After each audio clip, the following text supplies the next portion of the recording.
सबसे बड़ी बात है कि झारखंड बनने में 24 साल होने को है। 2000 में झारखंड अलग हुआ। अगर आप गंभीरता पूर्वक सोचेंगे तो यह झारखंड 96 में ही अलग हो जाता है। जिस समय झारखंड आंदोलनकारी, जिस समय उसको बिहार से अलग करना था, उस समय नरसिम्हा राव हमारे यहाँ प्रधानमंत्री थे। उसे झारखंड अलग नहीं कर इन लोगों ने आंदोलन को बेच दिया और सांसद रिश्वत कांड यहाँ पर कर दिया और 40-40 लाख में यहाँ के 5 सांसद कांग्रेस के हाथों में बिक गए। दूसरी बात, जब झारखंड अलग हुआ तो यहाँ के नेताओं ने, यहाँ के जनप्रतिनिधियों ने एक अलग इतिहास कायम किया। निर्दलीय एमएलए मधु कोड़ा को मुख्यमंत्री बनाकर इस झारखंड राज्य को लूटने का काम किया और वह मुख्यमंत्री 44 महीना जेल में रहना पड़ा।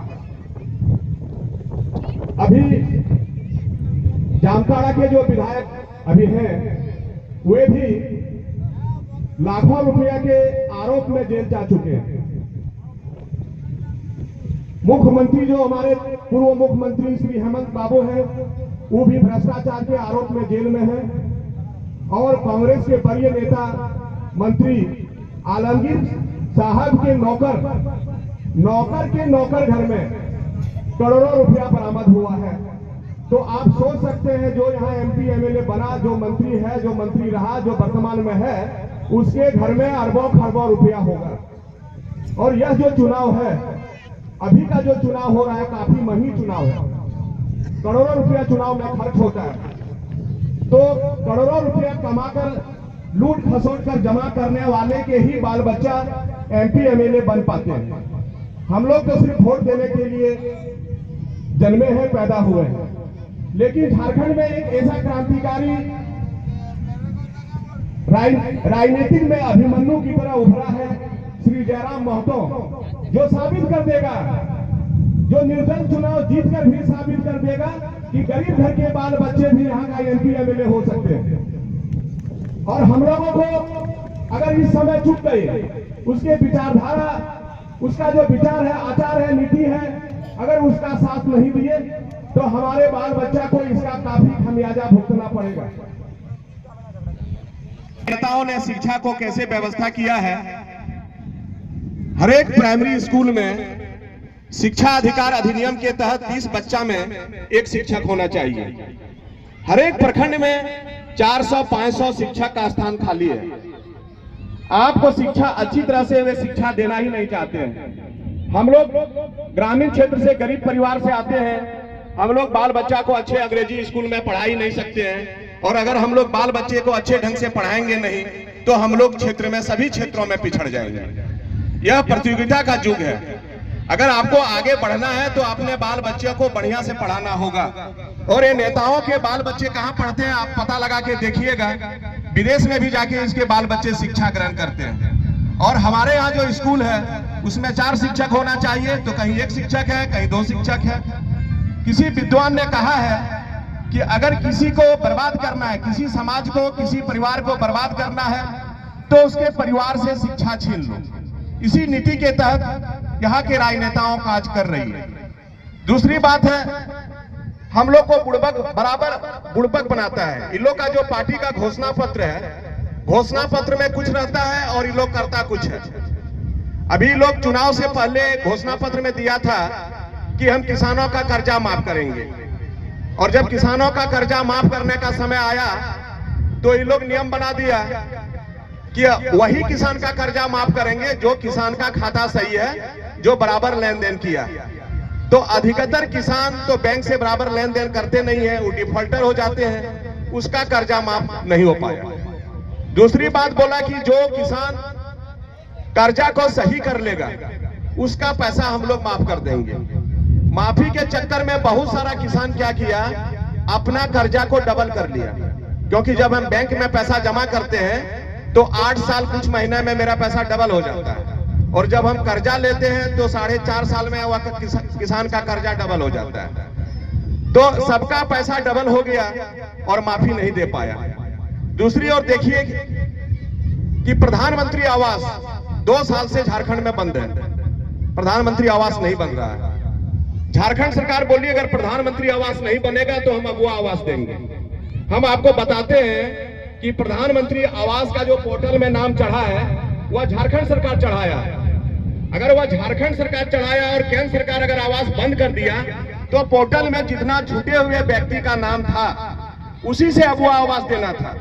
लेकिन इन लोग 6 महीना अगुआ आवास के लिए मीटिंग मजमा लगाया, जगह जगह पर सभा किया, आवेदन लिया, आवेदन को फड़वाया, आवेदन को बिछवाया। बहुत सारे लोग गरीब गुरुआ से पैसा लिए तब तुम्हारा घर होगा। और अगुआ आवास में क्या नियम बनाया, जो आदिम जनजाति है उसको पहले घर मिलेगा, जो विधवा महिला है जिसको हम लोग एकल महिला बोलते हैं, जिसका बाल बच्चा छोटे छोटे हैं उसको घर मिलेगा, जो आपदा राहत के तहत मर गया है जैसे वज्रपात से, चाहे हाथी से, चाहे एक्सीडेंट में, उसको घर मिलेगा, जिसका मिट्टी का मकान है उसको घर मिलेगा, और जिसको पूर्व में इंदिरा आवास और प्रधानमंत्री आवास का लाभ नहीं मिला है उसको घर मिलेगा।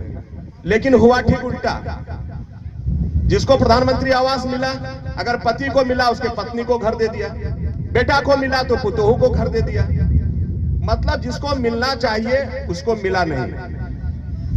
तो इस प्रकार से इन लोग नाटक करके हम लोग को गुमराह करते हैं। यही झारखंड पार्टी की घोषणा पत्र में था कि हम बिजली का बिल माफ कर देंगे, 100 यूनिट बिजली फ्री। और जब सरकार बनी तो बिजली बिल माफ नहीं किया, उल्टे क्या कर रहा है, बिजली डिस्कनेक्ट कर रहा है। अगर किसी किसान का, मजदूर का बिजली बिल 10,000 से ज्यादा हो गया है तो ऑफिस से बिना कहे सुने उसको डिस्कनेक्ट कर दिया जाता है। और हम घर में बिजली जलाते हैं, हमको पता भी नहीं है हमारा बिजली काट दिया गया। और फिर रांची से तय होता है रेड डे। रेड डे में क्या होता है कि जामताड़ा के अमुक प्रखंड के अमुक गांव में, नाला प्रखंड के अमुक गांव में छापामारी करना है, कौन बिजली चोरी करके जलाता है। और फिर बिजली विभाग के पदाधिकारी आते हैं, उस गांव में छापामारी होता है, हमको पता भी नहीं है कि मेरा कनेक्शन काट दिया है, और हम पकड़े जाते हैं, हमारा फाइन होता है, फिर हम केस का सफर, कोर्ट का सफर तय करते हैं। तो ये सारे इन लोग का है। झारखंड पार्टी का घोषणा पत्र में था कि हम मैट्रिक से MA MSc तक जो बच्चा पढ़ा हुआ है, बेरोजगार है, उसको भत्ता देंगे। अब तो 4.5 साल होने को है, किसी को तो भत्ता 1 पैसा ये लोग दिया नहीं। बोला माँ बहनों को चूल्हा खर्चा के लिए 2,000 रुपया महीना देंगे, दिया नहीं। बोला प्रखंड में एक कोल्ड स्टोरेज की स्थापना करेंगे किसानों का अनाज रखने के लिए, किया ही नहीं। इन लोगों ने बोला कि महिला थाना की स्थापना करेंगे प्रखंड में, एगो, किया ही नहीं। ये लोग क्या कर रहा है, ये लोग लूटपाट मचाया हुआ है। ये लोग जान गया है कि झारखंड के जो जनता जनार्दन है वो बहुत भोले भाले हैं। एन कैन प्रकार पैसा कमाओ, पैसा बनाओ और फिर अपने बाल बच्चों को MLA MP बनाओ।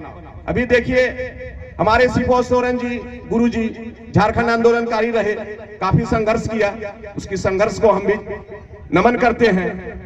लेकिन उनके बाद अपने बेटा को, दुर्गा सोरेन को बनाया MLA। दुर्गा सोरेन जब नहीं रहे इस दुनिया में तो अपने पुतोहू सीता सोरेन को बनाया, फिर हेमंत सोरेन को बनाया, फिर बसंत सोरेन को बनाया। तो सारा सोरेन ही संथाल परगना में बनेगा, उसी के परिवार से बनेगा। तो यहाँ का सोरेन, टुडू, मुर्मू, बेसरा कहाँ जाएगा? सब पार्टी में यही हाल है, कांग्रेस की भी यही हाल है, बीजेपी की भी यही हाल है। कभी कभी बीजेपी तो 24 घंटा में अपना विचारधारा को त्याग कर दूसरे पार्टी से भी चुरा के ले आता है कैंडिडेट। अभी सीता सोरेन जी झारखंड के MLA थे और 2 दिन पहले उसको वहां से अपहरण करके ले आया इन लोग और टिकट दे दिया, बोले लड़ जाओ, तुम्हारे पास पैसा है, लड़ो, चुनाव जिताने का ठेका हम लेते हैं। तो नीति, इस सब का नीति को हम लोग को समझना पड़ेगा। इन लोग का विचार क्या है, इन लोग चाहता क्या है। हमारा बाल बच्चा सैनिक में जाएगा तो बोलेगा 4 साल तक नौकरी करना है और आपका 5 साल तक रहेगा।